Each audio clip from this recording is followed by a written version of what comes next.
밤을 가는 뭐 이런 노래가 있었습니다. 옛날에 그거 한 곡 불러가지고 평생 먹고 살 돈을 다 벌었는데 10월 달만 되면 10월 달 끝날 되면 항상 그 이제 어느 거리를 가든지 그 노래가 이렇게 나오는 그런 날이었습니다. 그런데 마침 오늘 10월의 마지막 날이고 또 우리 마지막 주일 예배이기도 합니다. 이제 남은 1년에 이제 2달이 이제 남아 있는 시간입니다. 참 빨리 지나가고 있지만 오늘 이런 시간 속에 우리가 무엇을 하나님 원하시는가, 또 그리고 우리가 어떤 모습을 살아야 하는가 하는 부분들을 오늘 예배를 통해서 또한 발견했으면 좋겠습니다. 이 시간 우리 지난번 배웠던 우리는 세상 속에서 부름받은 성도입니다. 세상 중에 빛으로 부름받은 주님의 성도요 자녀입니다. 같이 찬양하면서 우리 예배를 준비하면 좋겠습니다. 우리는 세상 속에서 부름받은 성도입니다. 어두운 세상 중에 빛으로 부르셨네. 우리는 주님의 성도입니다. 우린 주의 자녀입니다.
우리는 예배합니다.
10월 마지막 주 예배로 하나님께 나아가십시다.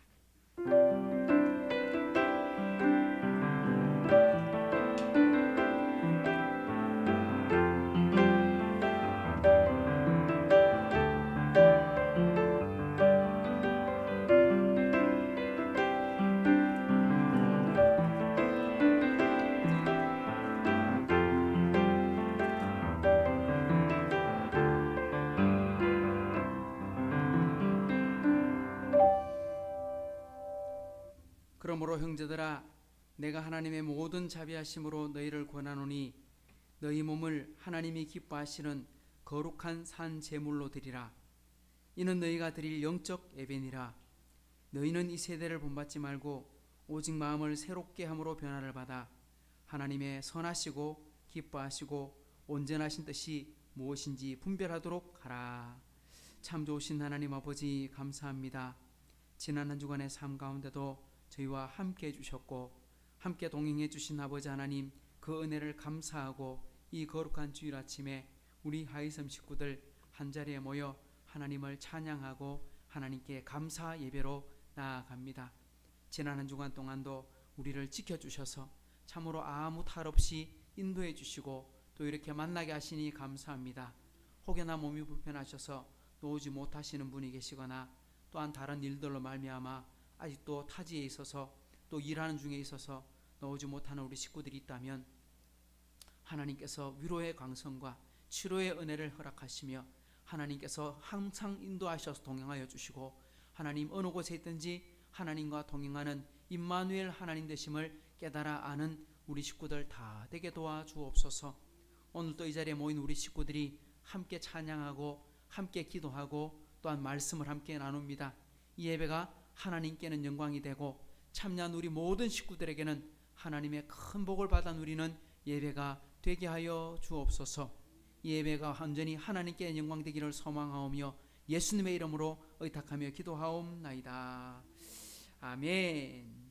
찬송가 70장 찬송합니다.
말씀은 마태복음 6장의 말씀을 함께 나누도록 하겠습니다. 그러므로 내가 너희에게 이르노니 목숨을 위하여 무엇을 먹을까 무엇을 마실까 몸을 위하여 무엇을 입을까 염려하지 말라.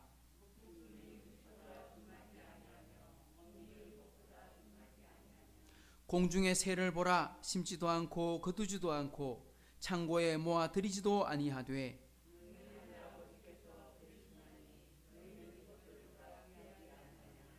너희 중에 누가 염려함으로 그 키를 한 자라도 더할 수 있겠느냐.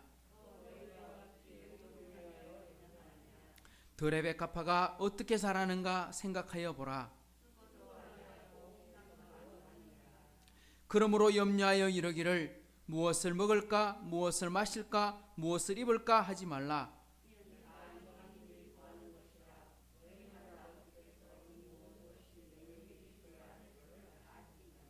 그런즉 너희는 먼저 그의 나라와 그의 의를 구하라. 아멘. 전능하사 천지를 만드신 하나님 아버지를 내가 믿사오며 그 외아들 우리 주 예수 그리스도를 믿사오니 이는 성령으로 잉태하사 동정녀 마리아에게 나시고 본디오 빌라도에게 고난을 받으사 십자가에 박혀 죽으시고 장사한 지 사흘 만에 죽은 자 가운데서 다시 살아나시며 하늘로 오르사 전능하신 하나님 우편에 앉아 계시다가 조리로서 산 자와 죽은 자를 심판하러 오시리라. 성령을 믿사오며 거룩한 공예와 성도가 서로 교통하는 것과 죄를 사하여 주시는 것과 몸이 다시 사는 것과 영원히 사는 것을 믿사옵나이다. 아멘. 자리에 앉으셔서 208장 한 장 더 찬송하겠습니다.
이 시간에는 김옥자 권사님께서 기도해 주시겠습니다.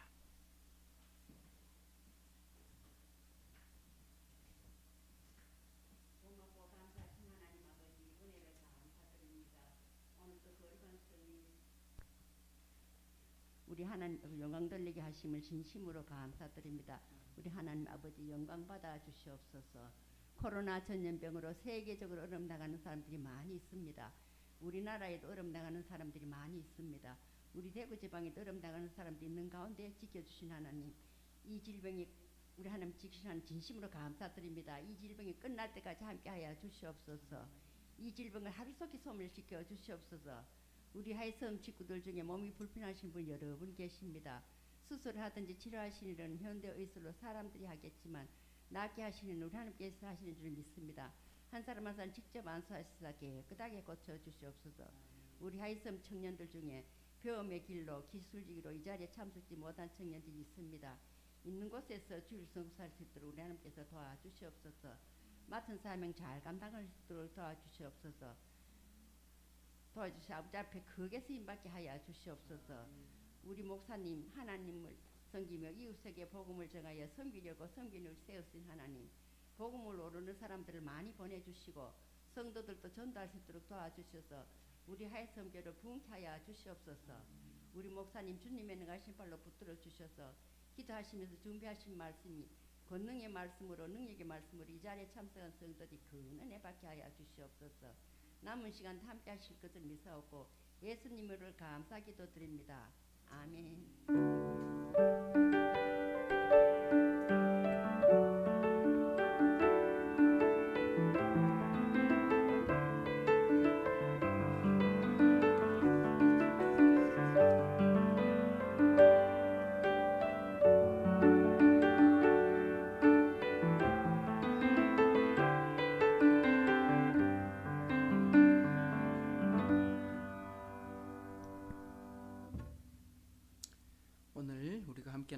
말씀은 사도행전 15장 1절부터 11절까지 말씀 찾으시고 한 절씩 교독을 하도록 하겠습니다. 사도행전 15장 1절에서 11절까지 말씀입니다.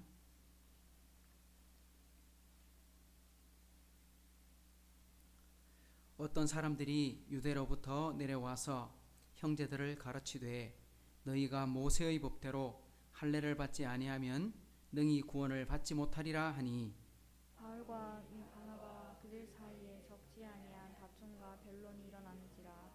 형제들이 이 문제에 대하여 바울과 바나바와 및 그 중에 몇 사람을 예루살렘에 있는 사도와 장로들에게 보내기로 작정하니라.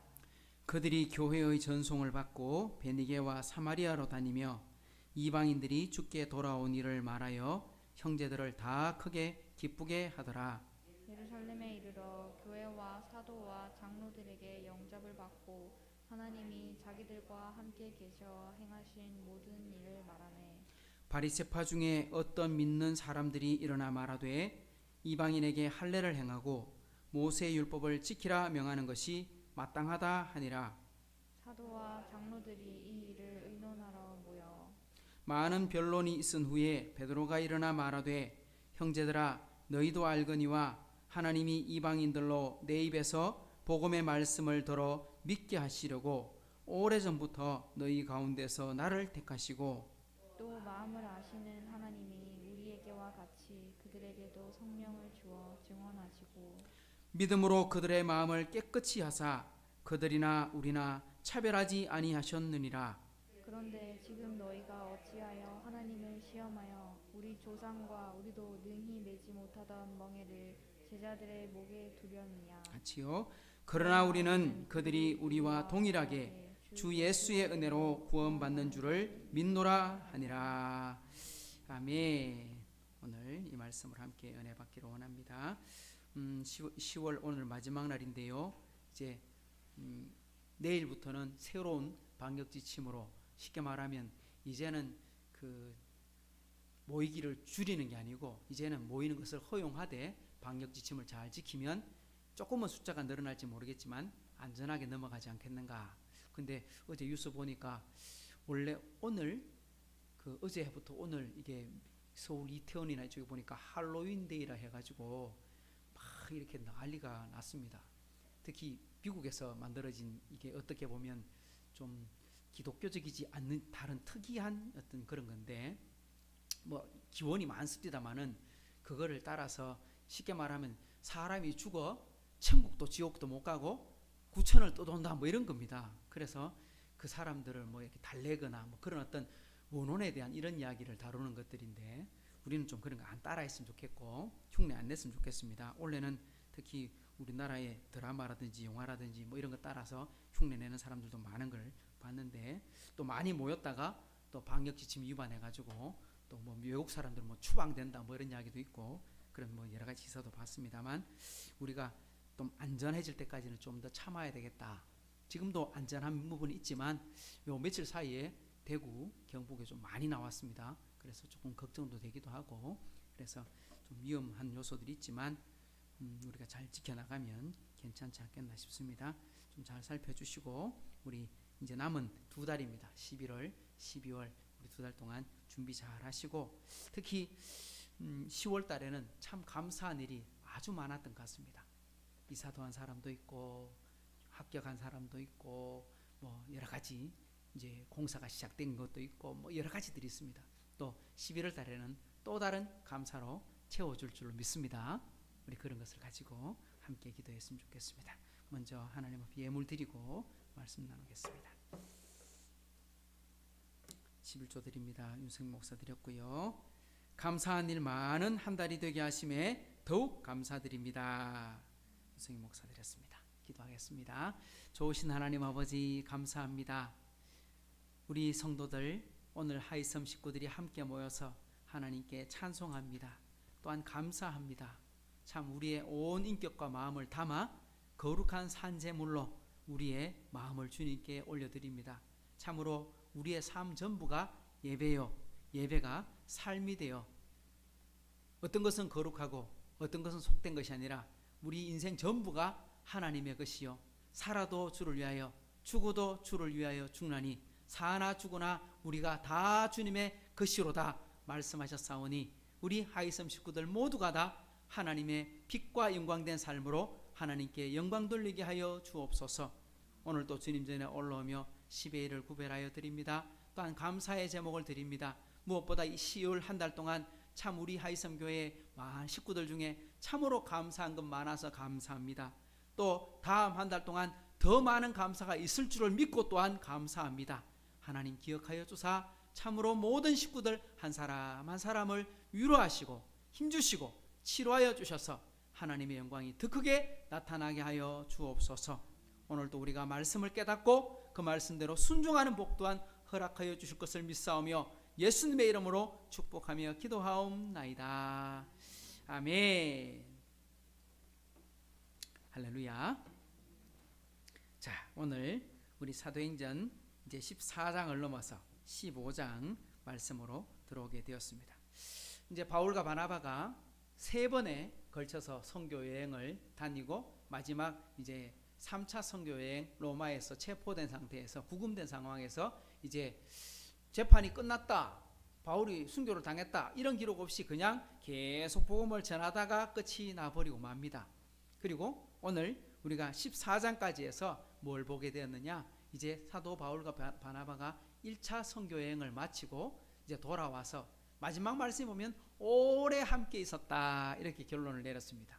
무슨 말이냐면 이제 우리 선교사님들 우리가 알고 있듯이 캄보디아도 있고 케냐에도 있고 우리가 기도하는 여러분들이 계십니다. 우리가 아직까지는 직접 파송하지는 않지만 그래도 협력해서 기도한 분들이 계시는데 한 곳에 가셔가지고 3년 4년 그렇게 사역하다가 한국에 돌아오면 얼마나 기쁘겠습니까?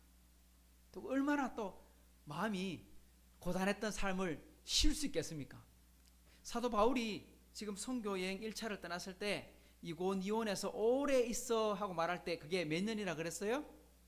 적어도 3년이 넘는 시간이었다 하고 말씀을 드렸잖아요. 그러니까 선교 여행을 다녀오면서 지금 적어도 3년에서 4년 가까운 시간 동안 외지에서 생활하고 있다가 이제 고향으로 돌아온 겁니다. 모교회로, 고향교회로 돌아와서 이제 발 뻗고 쉴 수 있는 상황이 된 겁니다.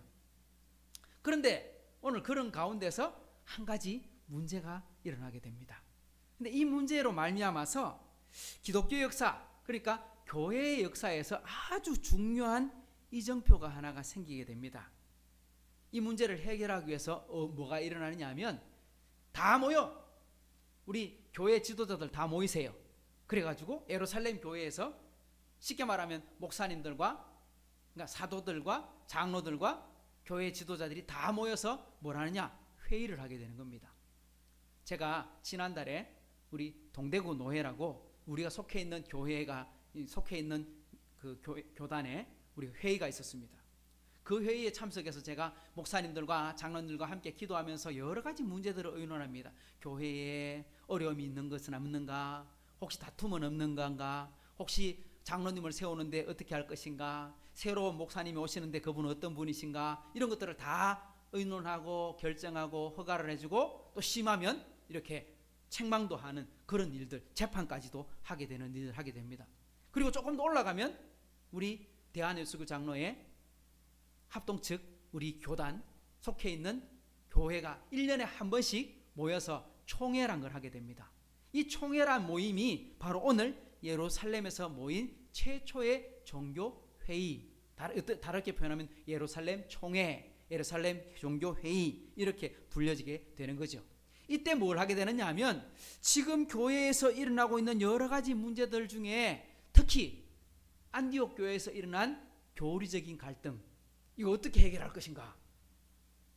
교회가 계속 부흥하고 잘되고 좋은 소식도 있지만 때때로 갈등이 생기고 어려움이 생길 때 그걸 풀어주는 역할을 무엇을 통해서 했느냐?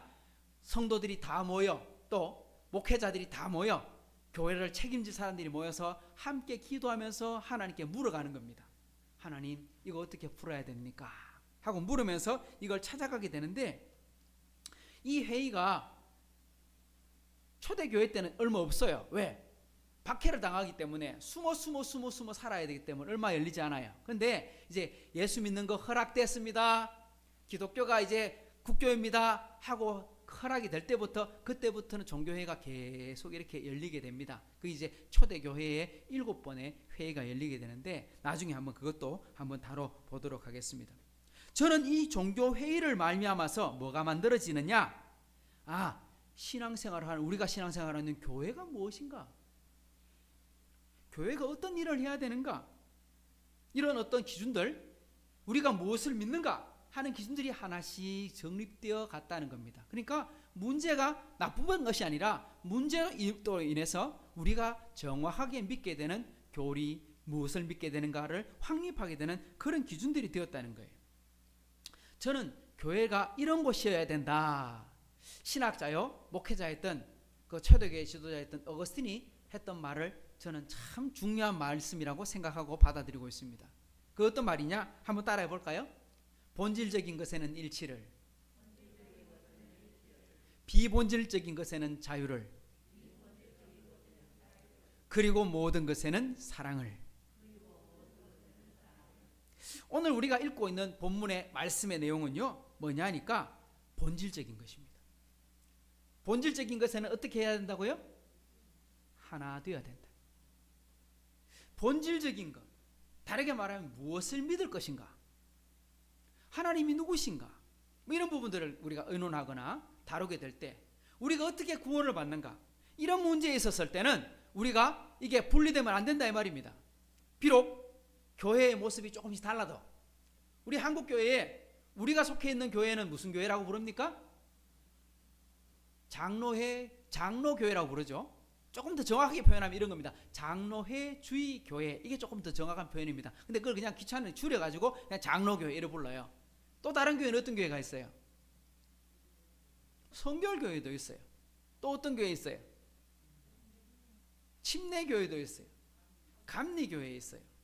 오순절교회, 다르게 말하면 순복음교회도 있어요.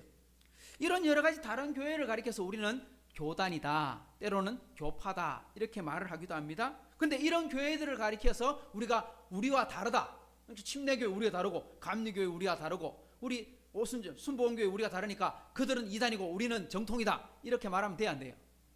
그렇게 말할 수 없죠. 왜 그렇게 말하지 않느냐 하면 다른 교단과 우리가 비록 교회의 모습과 신앙생활하는 습관과 행동들은 조금 다를지는 몰라도 무엇은 같다? 본질에서는 하나를 추구하기 때문입니다. 그래서 본질적인 것에는 하나를 다루기 때문에 이단이라고 말하지 않고 교회라고 말하는 거예요. 그러니까 감리교회를 믿는 사람도 예수 믿는 사람, 침례교회를 믿는 사람도 예수 믿는 사람, 장로교회인 우리도 예수 믿는 사람. 우리가 만약 천국 가면 감리교가 있고 침례교가 있고 장로가 있을까요, 없을까요? 천국 가면요, 없어요. 천국 가면 뭐만 있어요? 천국 가면요, 예수 믿는 사람밖에 없어요. 감리교인도 없고 장로교인도 없고 침례교인도 없어요. 다 예수 믿는 사람인데, 하지만 이 땅을 살아가는 동안 우리가 속해 있는 교회에 따라서 어떻게 취업적인 문제를 해결할 때 이런 부분들을 다루게 되는 것입니다. 우리의 구원에 관한 것, 구원은 무엇으로 받는가? 우리 구원을 무엇으로 받아요? 믿음으로 받고, 좀 더 정확하게 말하면 은혜로 받고, 너희가 그 은혜에 의하여 믿음으로 말미암아 구원을 받았나니 이것이 너에게서 난 것이 아니고 하나님의 선물이다. 그러니까 하나님의 은혜로 받습니다. 우리가 믿음으로만 구원을 받습니다. 이건요, 감리교를 믿든지 장로교를 믿든지 침례교를 믿든지 다 똑같습니다. 예수님이 누구신가? 예수님은 누구십니까? 하나님의 아들이시고 우리의 구원자가 되십니다. 예수님은 하나님이시기도 하지만 우리와 똑같은 인간이시기도 합니다. 인성과 신성을 동시에 가지고 계십니다. 그럼 이 하나님과 예수님은 어떤 관계입니까? 이런 문제들이 우리가 지금 아직까지 이해를 우리가 다 알지는 못해요.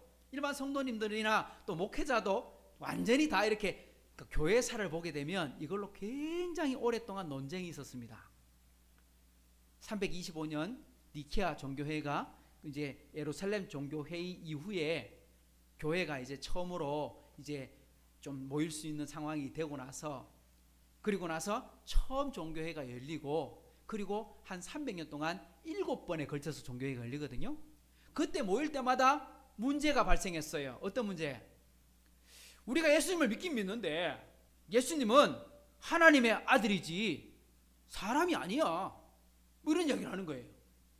왜냐? 하나님이셔야 거룩한 분이지 육체가, 인간의 육체는 더러운 거 아니야. 그러니까 인간의 육체를 속되다고 보는 사람들이 예수님이 신이라면 인간의 몸으로 입으면 안 되지. 그러니까 인간으로 오셨다는 것은 살짝 몸을 빌려서 왔기 때문에 진짜 본질은 아니야. 그걸 뭐라 합니까? 가현설익합니다.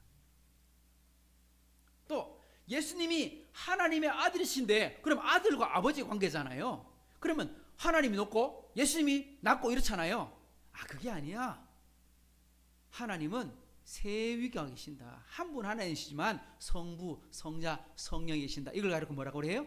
삼위일체, 이런 단어를 쓰잖아요. 이런 것들이 종교회의를 거치면서 하나씩 하나씩 정립해 나갑니다. 심지어 예수님의 어머니 마리아를 예수님의 어머니라고 말을 해야 되나, 하나님의 어머니라고 말을 해야 되나, 뭐 이런 것 갖고도 논쟁이 있었습니다. 왜냐? 예수님이, 마리아는 예수님의 어머니잖아요. 그런데 예수님이 예수의 어머니, 맞아, 그렇지, 육신의 어머니 맞지. 근데 예수님이 우리의 구원자가 되시고 하나님이시잖아. 그러면 하나님을 낳은 어머니니까 하나님의 어머니라고 불러야 되나? 뭐 이런 거 가지고 논쟁이 벌어지고 토론이 벌어졌습니다. 근데 이런 일들이 왜 벌어졌느냐? 여러분, 이게 어떤 논리적으로 어떤 그 신학적 논쟁, 단순히 어떤 지적인 것을 정립하기 위한 것, 이런 문제가 아니었어요.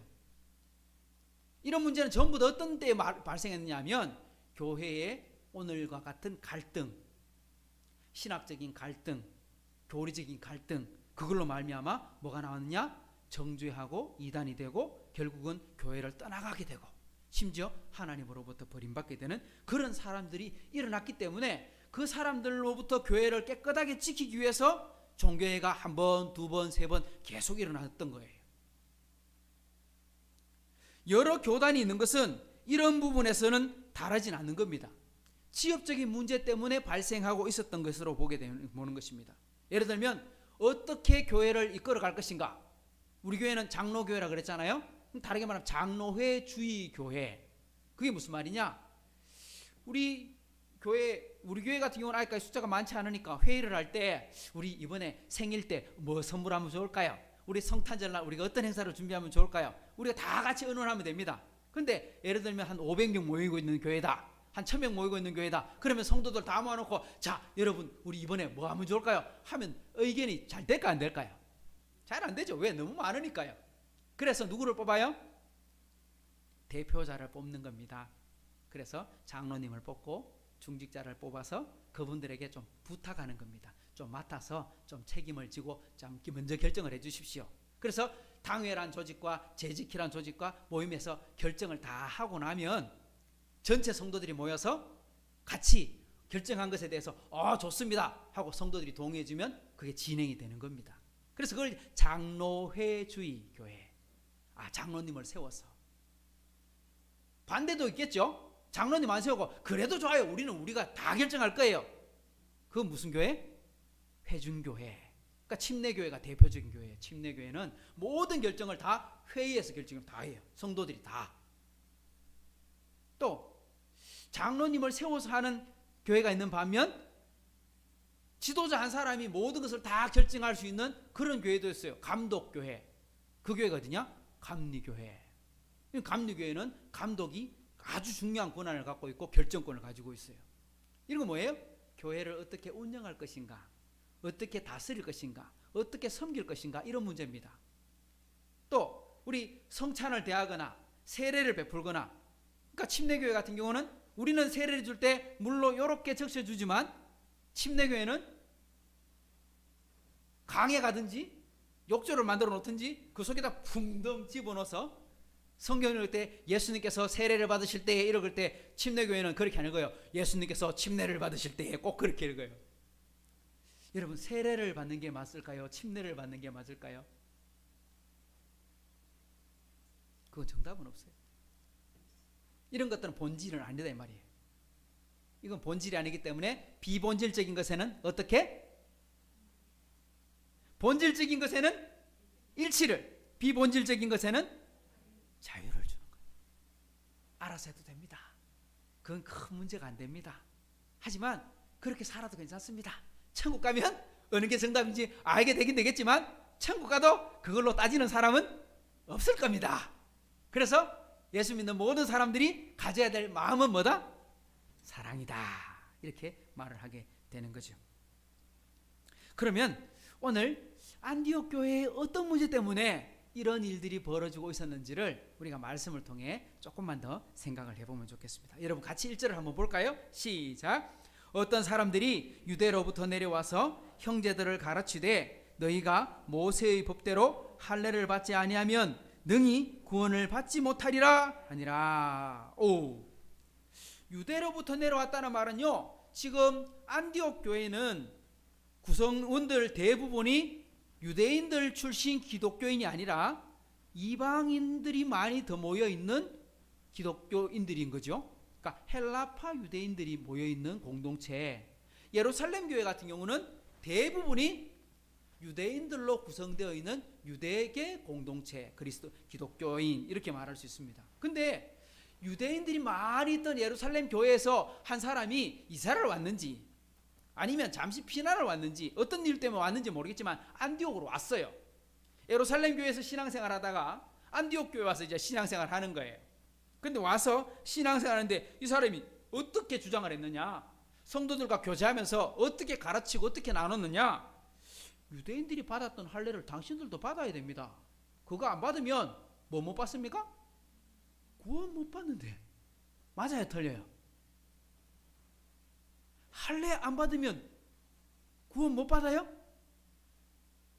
다르게 말하면 이 할례는 구약에서는 할례지만 신약으로 말하면 이 할례가 뭐가 돼요? 신약으로 적용하면 이게 세례거든요. 세례. 세례를 못 받으면 여러분 구원 못 받습니까? 기어코 죽기 전에 세례를 받아야 천국 갑니까? 그리고 어떤 분들은 보면 막 마음이 막 불안해가지고 어떤 분이 있냐, 우리 아버지 꼭 세례 받아야 되는데요, 목사님 와서 세례 받게 해주세요. 그래갖고 돌아가시기 임종 전에 막 아직까지 이 사람이 학습도 안 받았고 교회 출석도 제대로 못했지만 그래도 목사님께서 거기 가가지고 막 신앙 고백 들어보고 결국 그 자리에서 세례를 주고 막 이렇게 하는 경우가 있습니다. 근데 여러분, 세례를 못 받아도 천국 갈 수 있어요, 없어요? 왜 갈 수 있어요?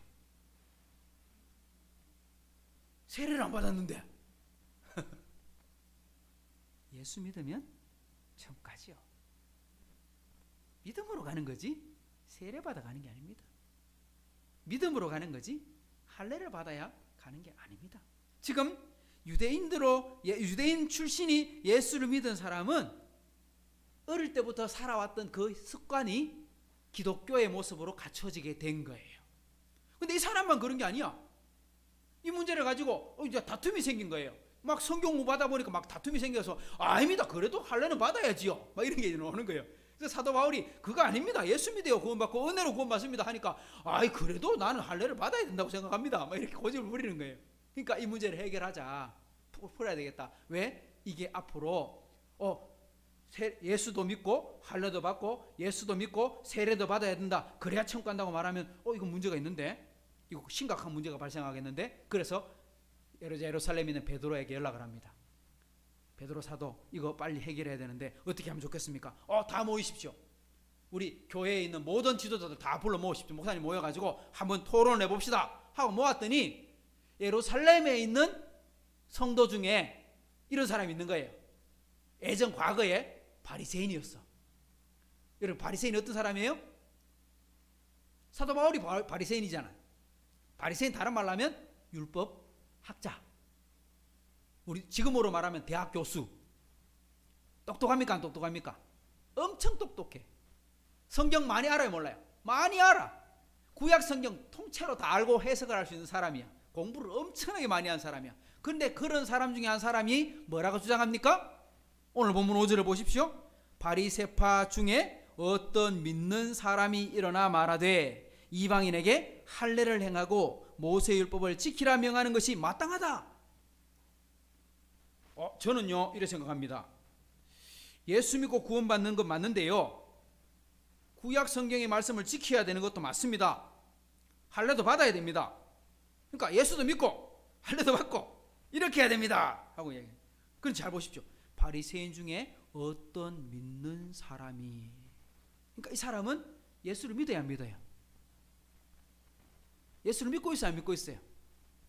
이 사람이 지금 예수를 믿고 있어요. 그런데 믿기는 믿는데 출신이 과거에 구약 성경을 열심히 연구하던 학자이다 보니 구약 성경에 나오는 것을 철저히 준수하는 그 습관대로 신앙생활을 하다 보니 예수도 믿고 할례도 받고 율법도 지키고 그래 살아야 되지 않겠느냐, 이런 신앙생활을 하게 됐다 이 말입니다. 이건 본질입니까, 비본질입니까? 이건요 본질 아니고 비본질에 해당되는 거예요. 저는 어릴 때 제가 자랐던 교회는요 엄청나게 엄격한 교회였어요. 교회를 들어올 때 신발을 신고 들어오면 안 되는 교회였어요. 신발을 다 벗고 실내화를 이렇게 신거나 아니면 신발을 신발장에 얹어놓고 맨발로 들어오거나 양말을 신고 들어오거나, 또 제가 어릴 때는 청바지를 입으면 아주 그건 경망스럽다, 그래서 청바지를 못 입게 하는 그런 교회였어요. 우리 여학생들은 짧은 치마 아예 못 입게 하는 그런 교회였어요. 예배를 드리는데 엄숙하고 거룩하고 이렇게 예배를 드려야지, 어디 박수를 치고 찬송을 부르는 말도 안 되는 소리 하지 마라, 이런 교회를 제가 살았어요. 그건 여러분 본질일까요, 비본질일까요? 여기 강대상에 올라오는데 여러분 저 앞에 신발을 벗어놓고 올라와야 된다. 저는 지금 신발을, 구두를 신고 여기 올라와 있는데 구두를 신고 오면 이 앞에 강대상을 더럽히는 것이고 실루아를 신고 올라오면 거룩하게 여기는 것입니까? 그런 건 아닙니다. 이런 건 습관에 의한 것들입니다. 습관이 잘못되어서 문제가 발생하게 되는 것입니다. 보통 이런 분들은요, 여러분 바리새인 중에 예수를 믿은 사람이다, 이 사람은 열심히 신앙생활을 할까 안 할까요? 신앙생활도 엄청나게 열심히 하겠죠. 왜? 자기가 그렇게 살았거든요. 예를 들면 교회에 어떤 분이 한 분이 등록을 했어요. 우리 교회 앞으로 뭐 여러분들이 오시겠지만 이런 분이 등록한 한 분이 오셨는데, 와, 이 사람이 엄청 신앙생활을 열심히 하는 거야. 보니까 주일 예배를 드리는데도 한 30분 전에 와서 앞에서 기도하고 있는 거야. 성경 탁 찾아놓고. 그런데 알고 봤더니 오후 예배도 나와, 수요예배도 나와, 새벽에도 나와서 기도를 해. 와, 예배 시간에 찬송도 열심히 부르고 기도하면 얼마나 뜨겁게 기도하는지. 야, 이런 분이 왔다가 한번 생각해 봅시다. 좋겠습니까? 싫겠습니까?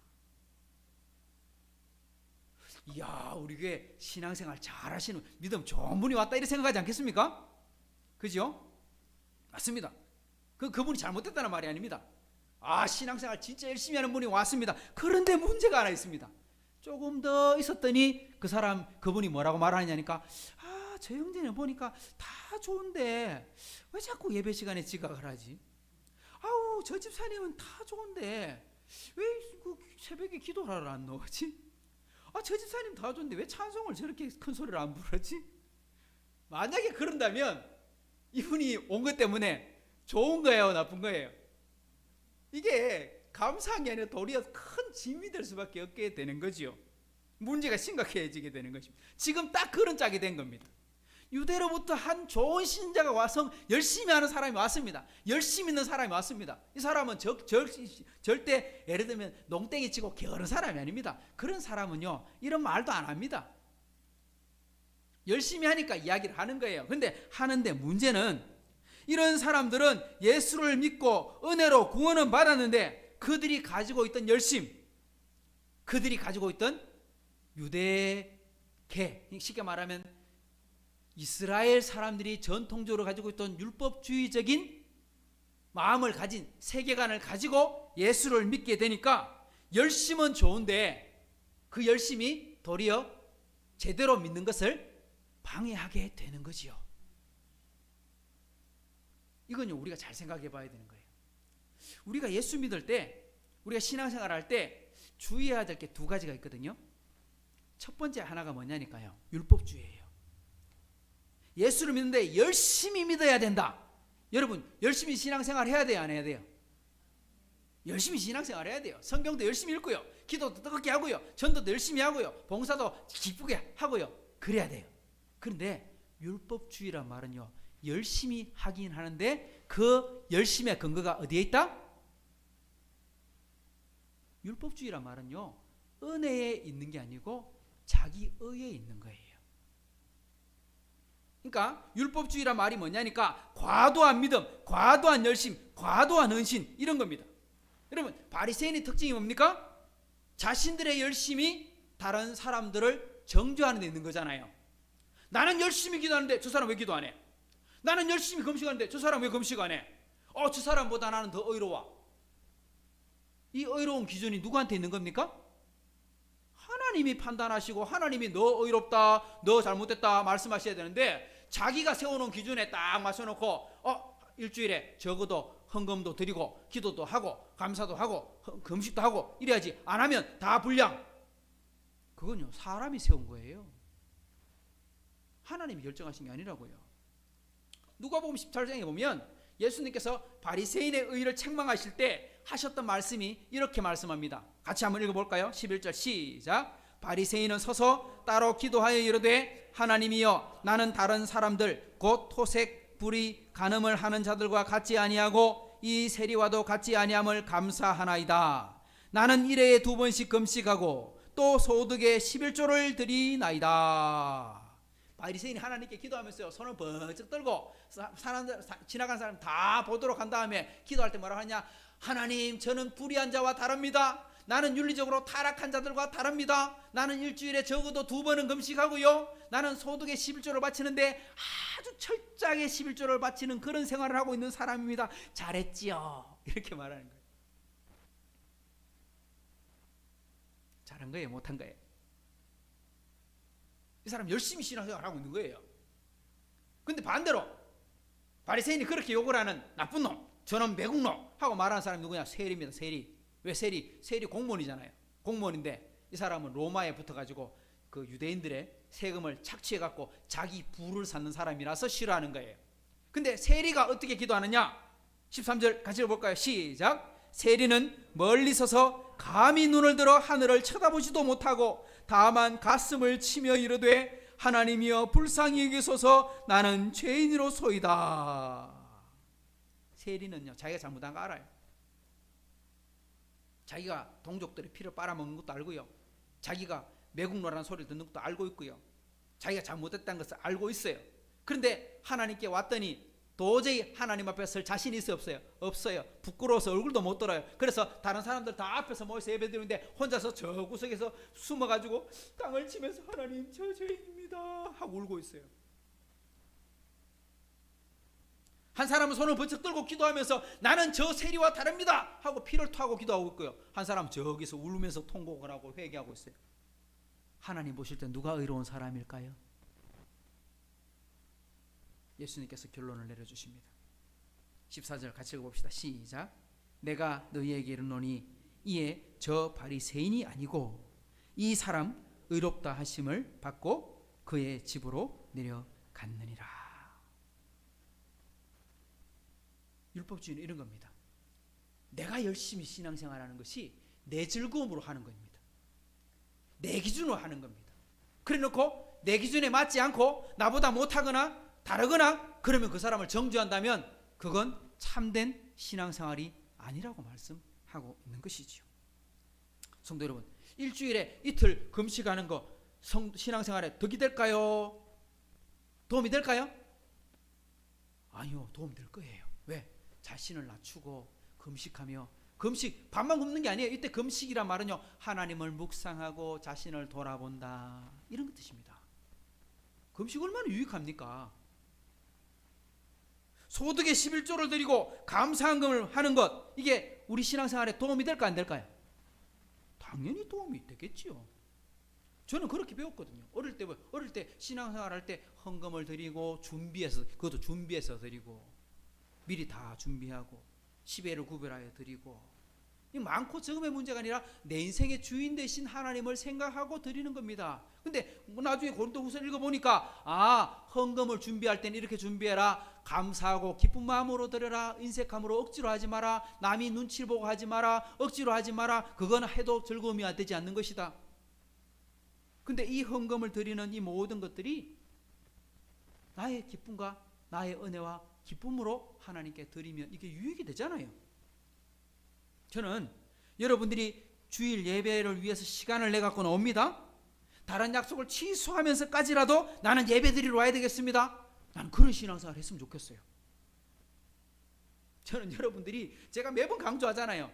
빈 봉투를 내도 괜찮은데 감사한 거 생각하고 적어봐라고.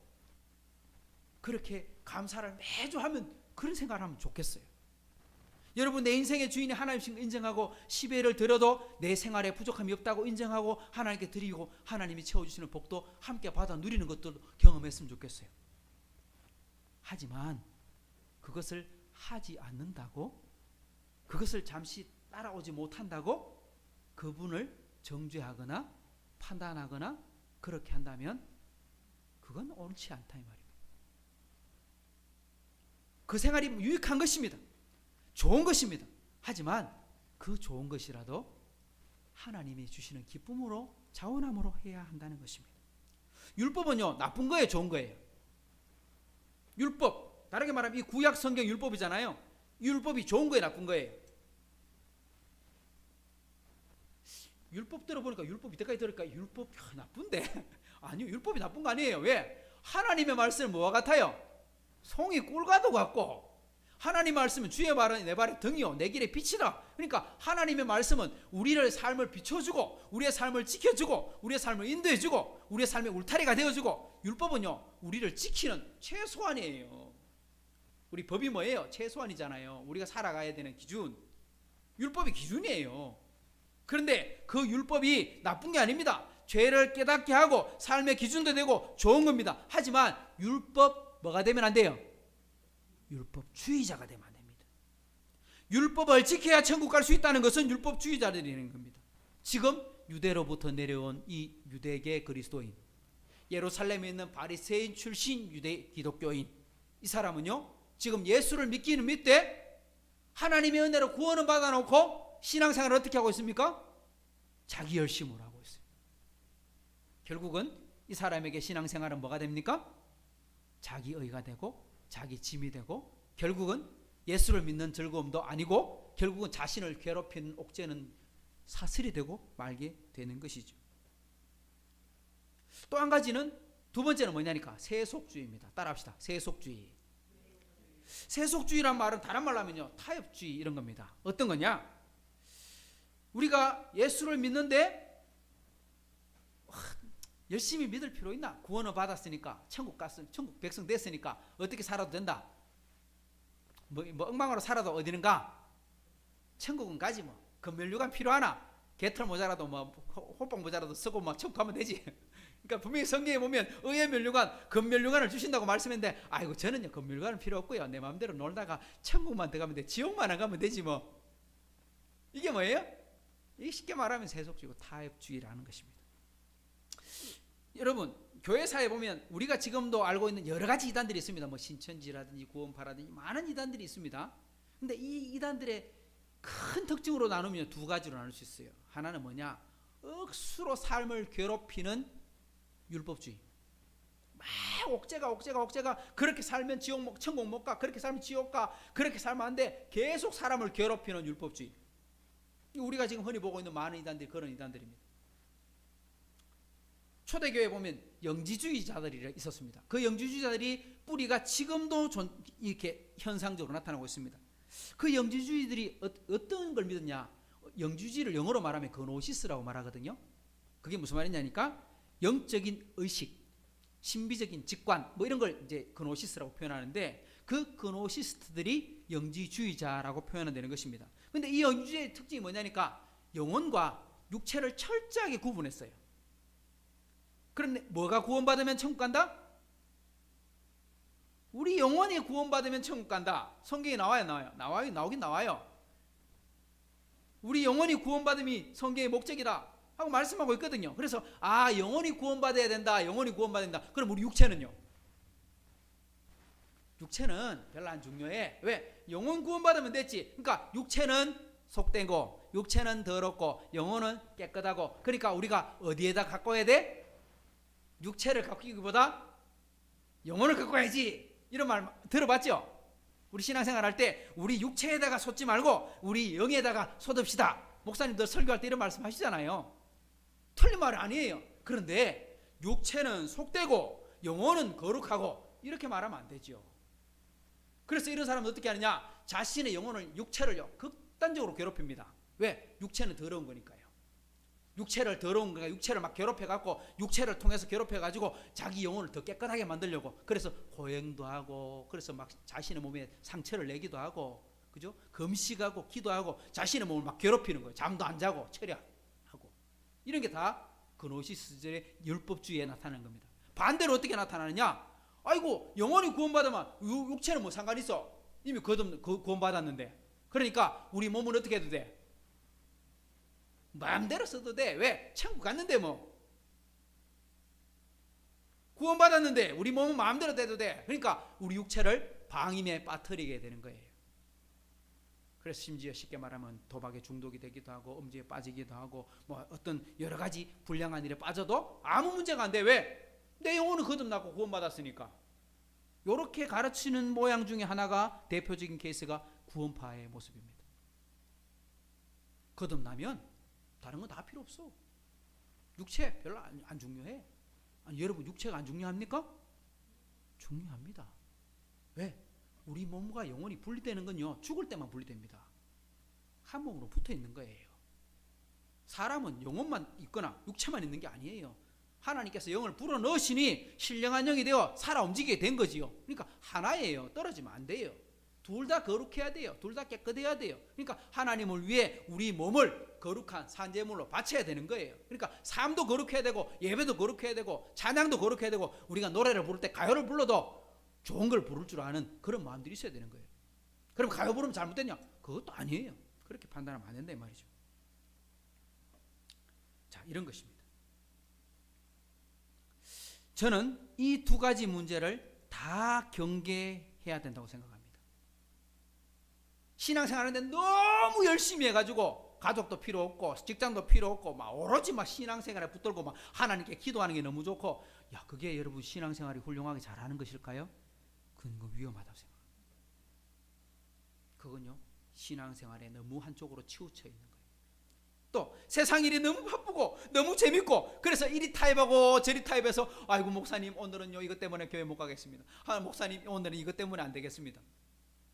참 그때 제가 안 됩니다 이럴까요 안 될까요? 그래 잘 못합니다. 그건 본인이 생각해 봐야 되는 거죠. 내가 오늘 이 계약은 못해도 하나님 만나러 가야지, 이런 어떤 결단, 이런 마음들이 있어야 되는데, 이거 타협하고 저거 타협하면 어떻게 됩니까? 부자 청년처럼 되는 거예요. 돈도 많고 가진 건 많은데 이거 이러면 안 되는데, 그래서 이거 다 지키고 청구하려고 하니까 청구하기 힘든 거예요. 왜? 자기의 부가 발목을 잡거나 재미가 발목을 잡거나 친구들이 발목을 잡거나 가족이 발목을 잡거나 잡게 되는 거죠. 그래서 이 두 가지, 첫 번째는 뭐예요? 율법주의 신앙생활 하는 것도 주의해야 되고, 세속주의 타협주의에 빠지는 것도 주의해야 하는 것입니다. 바울 사도가 그 감옥에 갇혀 있을 때 편지를 쓰게 됩니다. 편지를 쓸 때 보면 편지가 보낸 교회마다 내용이 조금 다르긴 한데 문제를 보게 되면 어떻게 좋게 풀어가는 경우도 있고 아주 책망을 심하게 하는 경우도 있어요. 대표적인 케이스가 갈라디아 교회에다가 편지 쓸 때는요 엄청나게 심하게 꾸중을 합니다. 어떻게 꾸중을 하느냐? 한번 말씀을 통해서 한번 봅시다. 그리스도의 은혜로 너희를 부르신 이를 이같이 속히 떠나 다른 복음을 따르는 것을 내가 이상히 여기노라. 7절을 읽어봅시다. 다른 복음은 없나니 다만 어떤 사람들이 너희를 교란하여 그리스도의 복음을 변하게 하려 함이라. 8절까지요. 그러나 우리가 혹은 하늘로부터 온 천사라도 우리가 너희에게 전한 복음에 다른 복음을 전하면 저주를 받을지어다. 우와, 엄청 심하게 모욕했습니다. 엄청 심하게 책망했습니다. 뭐 받을 거다? 다른 복음을 믿거나 다른 복음을 전하면 그 사람이 천사일지라도 저주를 받을 거다. 이 말은요, 절대로 용서하지 않겠다, 뭐 이런 뜻이죠. 여기서 말하고 있는 다른 복음이 뭡니까? 다른 복음, 이단들이 가르치는 그런 신천지가 말하는 복음입니까? 아니면 구원파가 말하는 복음입니까? 그런 거 아니에요.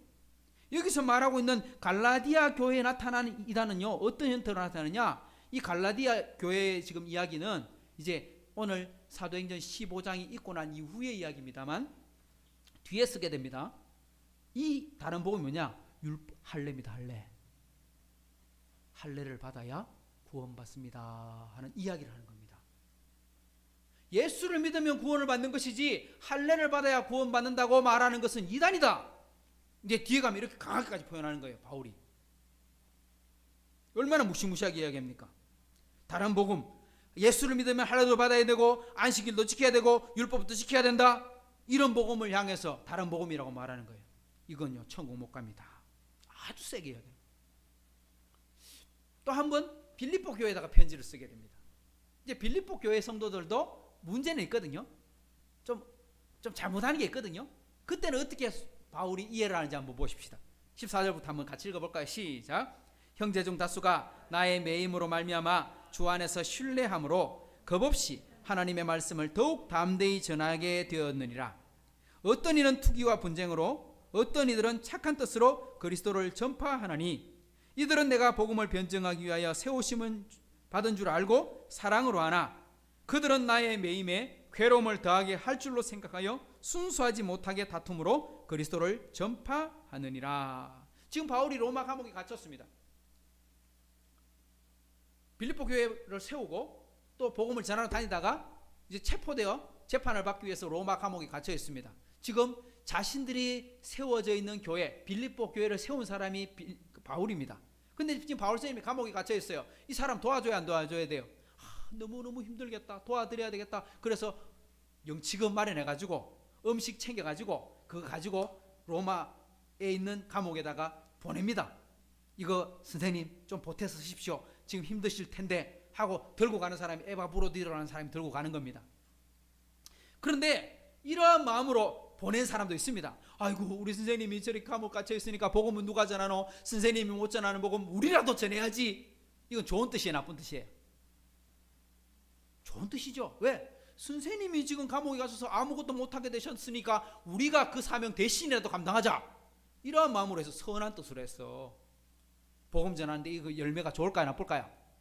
좋은 열매가 맺혀야 되겠죠. 근데 이런 사람이 있는 거야. 아이고 참, 내가 볼 때 저 사도 바울 진짜 열심히 한다고 지 혼자 열심히 한 것처럼 끄떡거리 사태만은 감옥까지 가뿐네. 아이고 잘 됐다. 저 사람 없을 때 내가 더 열심히 전도해서 전도상 내가 받아야지. 저 사람 지금 감옥 가서 이제 전도 제대로 못하면 1년에 한 100명 전도하는데 나는 이번 기회에 200명 전도해야 되겠다. 이 사람 마음이 좋아요, 나빠요?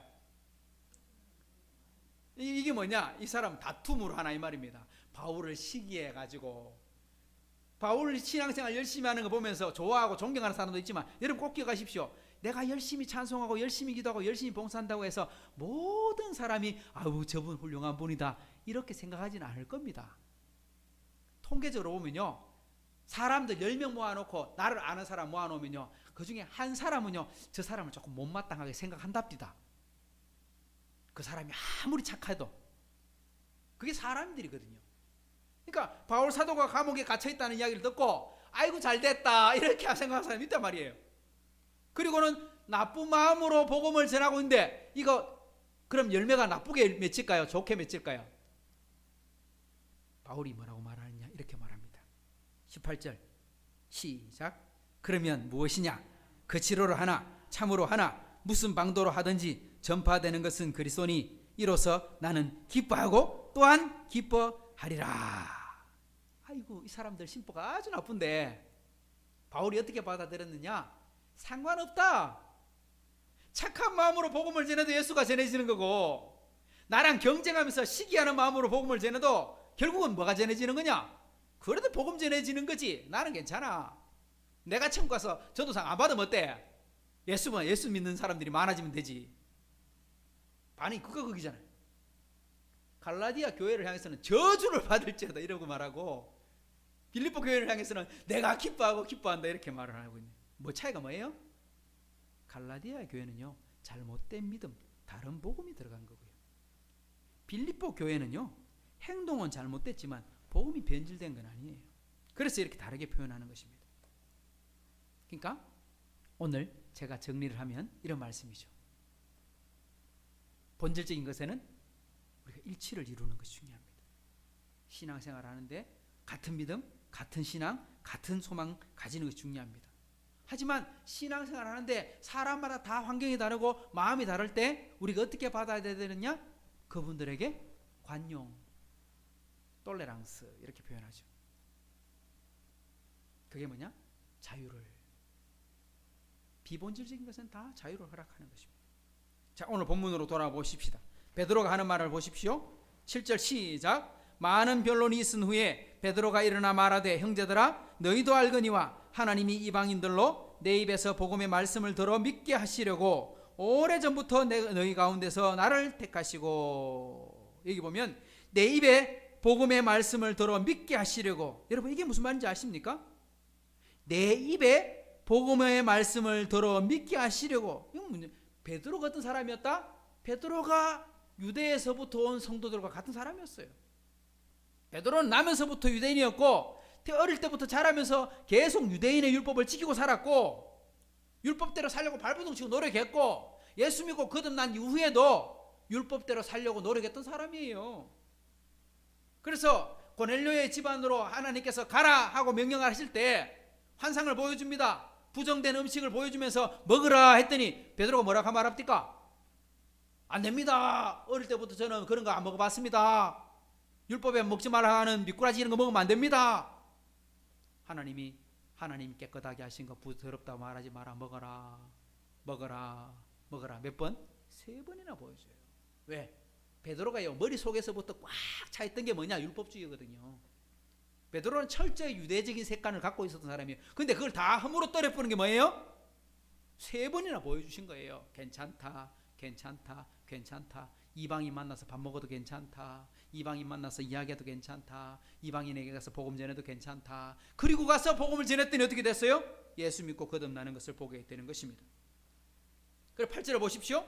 시작. 또 마음을 아시는 하나님이 우리에게와 같이 그들에게도 성령을 주어 증언하시고 믿음으로 그들의 마음을 깨끗이 하사 그들이나 우리나 차별하지 아니하셨느니라. 하나님께서 이 마음을 다 아시고 베드로에게 환상을 보여주시고 찾아가라. 그리고 이제 딱딱 맞게 환상을 보여주시는 거예요. 고넬료가 기도할 때 천사를 보내시고 베드로가 기도하고 있을 때 환상을 보여주시고 그렇게 해서 만나게 하셔서 알고 봤더니 아이고 이방인이나 유대인이나 차이가 하나도 없구만. 왜? 자기가 성령 충만 받았을 때 오순절에 성령 받았을 때 받았던 성령 고넬료도 똑같이 받네. 저 사람 세례도 안 받았고 저 사람 할례도 안 받았고 저 사람은 태어날 때부터 율법 아무것도 몰랐는데 우리랑 똑같이 돼버리네. 차별이 없구나. 하나님은 유대인만 사랑하는 게 아니구나. 율법을 지키고 살았던 그리스도인만이 기독교인이 아니구나. 하나님은 이미 택하심 받은 사람들을 다 부르시고 구원을 주시는데 뭘로 주시냐? 믿음으로 주시는구나. 은혜로 주시는구나. 그래서 베드로가 설교할 때 보십시오. 7절에 보면 복음의 말씀을 들어 믿게 하시려고. 무엇을 들어서 믿어요? 복음. 믿음은 들음에서 나고 들음은 그리스도의 복음을 통해서 나타나는 거예요. 자, 9절에도 보면 믿음으로 그들의 마음을 깨끗이 하사. 깨끗하게 하는 게 내가 노력한다고 되는 게 아닙니다. 내가 기도한다고 되는 게 아닙니다. 내가 착한 일 한다고 되는 게 아닙니다. 내가 율법을 악착같이 지킨다고 되는 게 아닙니다. 믿음으로 깨끗해지는 겁니다. 마지막 11절에도 보면 주 예수의 은혜로 구원받는 줄을 내가 믿노라. 봐라, 은혜로 구원받지 율법 지킨다고 구원받는 게 아니잖아. 그러니까 여러분의 열심이 조금 잘못됐습니다. 고치십시오. 안 고치면 좀 문제가 됩니다. 그 사람들은요 예수 믿은 사람이에요.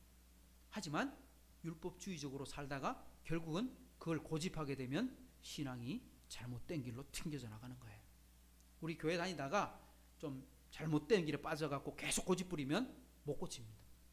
결국은 한동안 헤매게 되거나 아니면 아예 이단에 빠져서 안 돌아오는 사람들이 생기잖아요. 이런 경우입니다. 은혜로 구원받았는데 자기 의가 맡게 되는 것. 저는 오늘 이 본문의 말씀을 통해서 마지막으로 다시 한번 이렇게 정리하고 싶습니다. 한 번 더 읽어봅시다. 본질적인 것에는 일치를, 비본질적인 것에는 자유를, 그리고 모든 것에는 사랑을. 할렐루야. 우리 하이섬 교회는, 우리 함께 신앙생활하는 우리 식구들은 예수를 믿고 하나님을 믿고 우리 신앙생활을 하는 데 있어서 정말 믿음은 한 가지, 사랑은 한 가지, 소망은 한 가지. 근데 그 나머지 것들, 우리가 함께 신앙생활을 하면서 의논하게 되는 것, 만나게 되는 그 모든 것들에는 무엇을? 자유롭게. 왜? 믿음이 아닌 것은, 다른 것들은 큰 문제가 안 되니까. 그걸 허용해 주는 게 뭐예요? 사랑으로. 이런 사랑 넘치는 우리 하이섬 교회가 되기를 주님의 이름으로 축복합니다. 좋으신 하나님 아버지, 감사합니다. 오늘 초대교회에 처음 있었던 회의의 말씀들을 보면서 우리 하이섬 교회가, 또 우리 신앙생활하는 교회들의 모습이 어떠해야 되는지를 살펴봅니다. 하나님, 예수 믿어 구원받았지만 율법을 지켜야 된다, 할례를 받아야 한다, 그렇게 자신들이 믿고 있던 열심, 자신들이 가지고 있는 가치관이 어쩌면 성경의 기준보다 더 높아지지는 않습니까? 내가 신앙생활 하는데 20년, 30년, 아니 때로는 모태신앙으로 수십 년을 신앙생활 했는데 그것이 성경의 말씀이 아니라 내가 해왔던 습관이나 내가 알고 있던 생각으로 이루어진 것은 아닙니까? 우리 그런 것들이 있다면 다 내려놓게 하시고, 무엇보다도 하나님의 은혜로 구원받았으니 감사와 기쁨으로 신앙생활을 하시고, 또한 우리 신앙생활을 하는 중에 만나는 우리 모든 형제 자매들을 우리가 예수님의 사랑으로 함께 섬기고 품을 수 있는 사랑의 공동체, 섬김의 공동체, 그런 식구들이 우리 하이섬 교회가 되게 해 주옵소서. 흩어져 우리 있는 우리 식구들을 기억하여 주시고, 우리 다음 주에 꼭 다시 만나 함께 나눌 수 있는 교제가 되도록 주여 은혜 베풀어 주옵소서. 이제는 우리 주 예수 그리스도의 은혜와 하나님의 사랑과 성령의 교통하심이 본질적인 것에는 일치를, 비본질적인 것에는 자유를, 그리고 모든 것에는 사랑을, 정말 주님의 말씀 따라 함께 신앙생활하기를 다짐하는 하이섬 교회와 흩어진 모든 가족들 위해 이제로부터 영원토록 함께 있을지어다. 아멘.